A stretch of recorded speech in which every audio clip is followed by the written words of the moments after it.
Woohoo, we're live. This is Math 60 Intermediate Algebra. We're going to be talking about common factors today. I know 5.5 is common factors and factoring by grouping. This video is just going to be about common factors.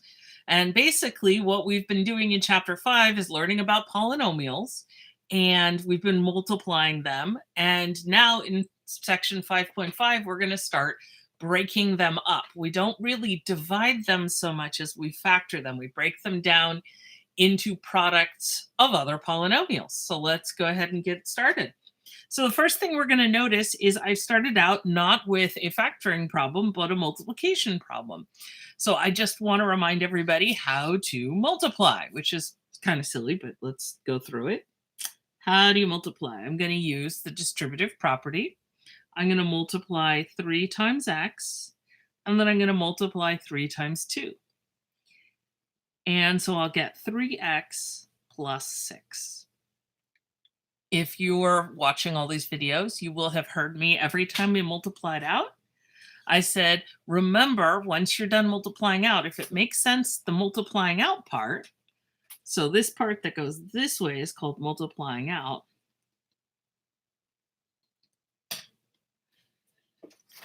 So if that part makes sense, then could you start at 3x plus 6 and go back to get to the original question? So for example, can you look at 3x plus 6 and think, okay, that's 3 times x plus 3 times 2, because 6 is really just 3 times 2. And then with your handy dandy highlighter, I can see that I've got 3's in both cases. And so basically, if this 3 in this problem went visiting and went to visit x and went to visit 2, then here we've got a snapshot of 3 being visiting x and 3 is visiting 2. Let's take 3 back home. So if 3 goes back home, x is still where x was, 2 is still where 2 was, but 3 has now gone home to their original spot. And so I need someone to start singing the circle of life, because this completes the circle of life. Multiplying out gets us to here. And then this process right here is called factoring. And sometimes people say factoring out as well. So, and when we talk about, when I said 3 is going to go home, 3 is called the common factor. So let's go ahead and see if we can find the common factors in these problems and factor them out. So if I see 2x minus 10, what I'm going to want to do is split up each of those terms. So I get 2 times x minus, and I think 10 is 2 times 5. It's going to be easiest if I lead with what I think is going to be common. Then I've got a 2 here and a 2 there. So I pull the 2 home. And so I've got 2 times the quantity x minus 5. Woohoo. And in the same way, how would you check this? Well, multiply 2 times x. That gives you the 2x. 2 times negative 5 will give you that negative 10. Ta-da! Woohoo. Okay, let's keep going. Now, something interesting is happening in this next one. And it really depends on your style. So this is going to be, I'm going to teach you a little bit about my style. But what I'm going to recommend is when you are leading with a minus, you want to factor that thing out. So I don't just want to factor out a common 2, but I want to factor out the whole minus 2. So let's look at what that looks like. I'm going to send the negative 2 home. And then I look, if the negative 2 is gone, what's left? Just an x holding down the fort. There's the x. If I take the negative 2 and I factor it out, what's left? There's a 5. Now here's the problem. I'm left with no sign between. So let's think about it. If I multiply by negative 2 went to x and I got negative 2x, and I multiplied negative 2 times 5, that gives me negative 10. This must have been a plus. So when I factor a minus out, it leaves a plus. And let's double check. Negative 2 times x is negative 2x. Negative 2 times 5, that's negative 10. So when I factor out the minus, there's just the one minus that goes home, and that leaves a plus. Same thing here, but this one's going to be, as you might have guessed, a little bit more exciting. You know what? I'm not finishing my notes. Let me put the yellow there. Okay, negative 2x plus 2 times 5. Here's the thing. If you're like me, you're seeing the common 2, but that minus is going to cause you a problem. So if you've been suffering through my class all this time, then you've been suffering through the fact that I've been saying if you have a plus, where is it? There we go. If you have a plus, that's really just 2 minuses together. So I'm going to take this plus and think of it as 2 minuses.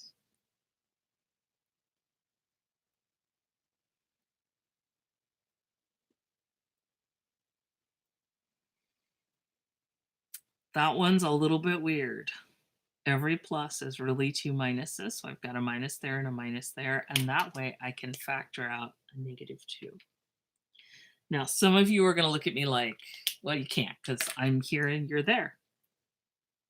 You're going to look at me like, I don't think that. That was not okay. And I agree with you. That's just borderline okay. Maybe violating the math teacher Hippocratic oath to do no good. But what we're trying to do is I'm trying to get the idea that negative 2 times x is negative 2x. That we got. Hopefully that made sense in the previous problem. But I'm thinking about how do I end up with a positive 10 here? I'm multiplying by a negative 2. Remember that sad 2? And it's going to go and visit another sad. So my goth 2 visits my goth cousin, negative 5. And 2 minuses make a plus. So that's how we ended up with the plus in the middle. So I always think when I factor out a negative and there's a plus in the middle, it leaves another negative. So that's just how to remember that. Okay, let's keep going. If that makes sense, that was pretty much the hardest thing on this page.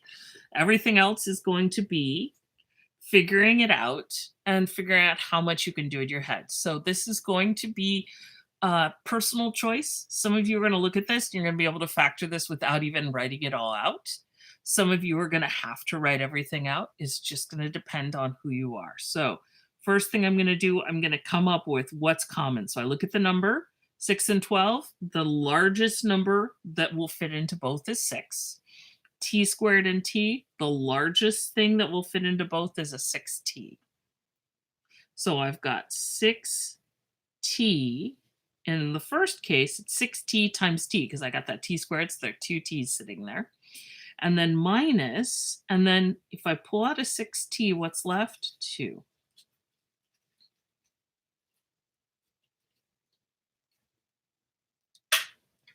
And as I said, there are going to be some of you who can go straight from this to this without having to do the middle part, and that's great.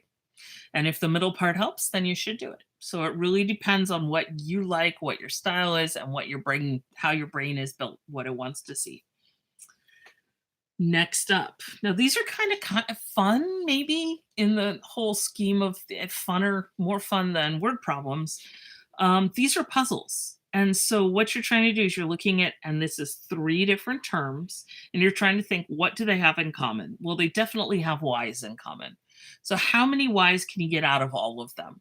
And the thing is this one has 7 y's, but they don't all have 7. What do they all have? This one has 7, and then 6, and then 2. You have to take the smallest number to figure out what's common. And do they have 3's in common? No, only one has the 3.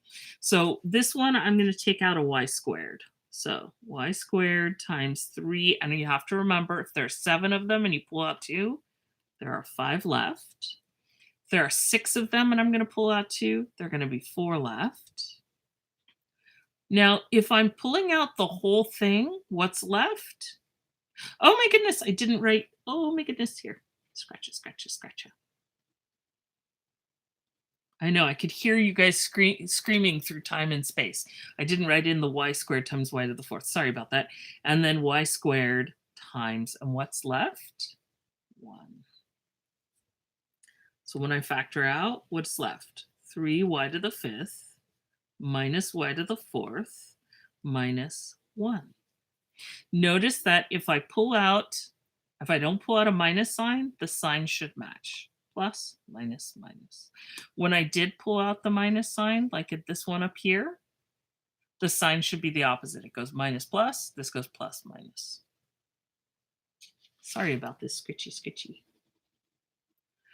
Okay, next up. If I look at these three, my brain tells me that 2 and 6 have 2 in common, but 11 is prime. It doesn't have 2 in common with the other two. However, they all have an x in common, so I can factor out an x.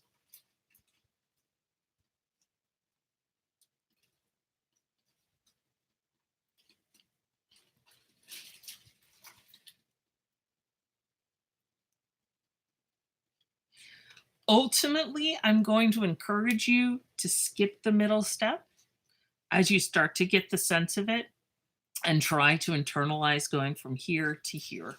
Certainly, if you're going to go on to Math 90, you need to be able to go from here to here pretty fast. We're going to do a bunch of homework, so hopefully that'll help you get up to speed.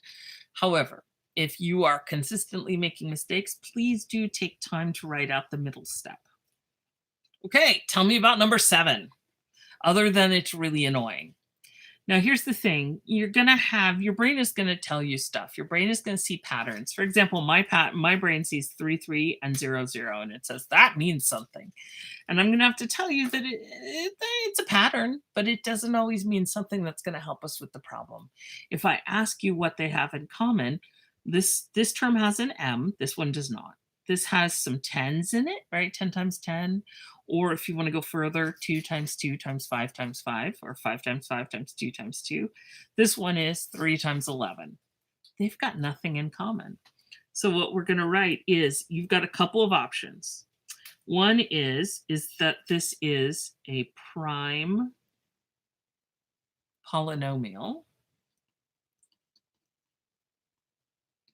which means you can't break it up any further. That's one possibility. Another possibility is that, and this one's kind of annoying,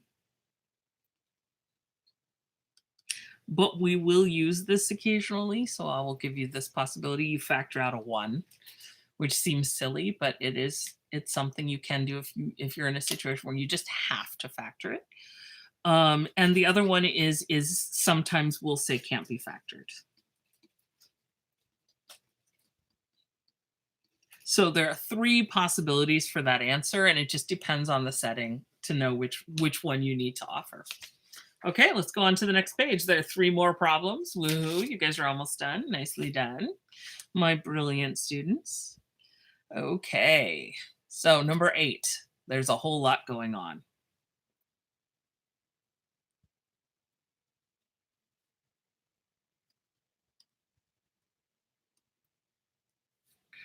One way to approach this is if you're feeling overwhelmed. And again, some of you are looking at this and you know automatically what the answer is. But if you're feeling overwhelmed and there's a lot going on, go ahead and write out what's actually happening. There are 2 b's. B squared means 2 b's, or not 2 b's. Anyway, c cubed means 3 c's, or not 3c. I find myself hilarious, thankfully, because I'm just entertaining myself right now. Okay, that's fine. You don't have to laugh. You can just stare. B squared over here is BB, and then the C is on its lonesome. And what you can do is you can just mark down what matches. I got a 13 in both. Let's see, I got 2 B's over here and 2 B's over here. Now, I have 3 C's here, but it's not going to match up. Only one of the C's will match. So my common factor is going to be 13 BBC. And I'm going to have CC minus 2, it looks like, left over. So I've got 13b squared c times c squared minus 2. Now, how could I check this? Well, I would check this by factoring out. 13b squared c times c squared gives me 13b squared c cubed.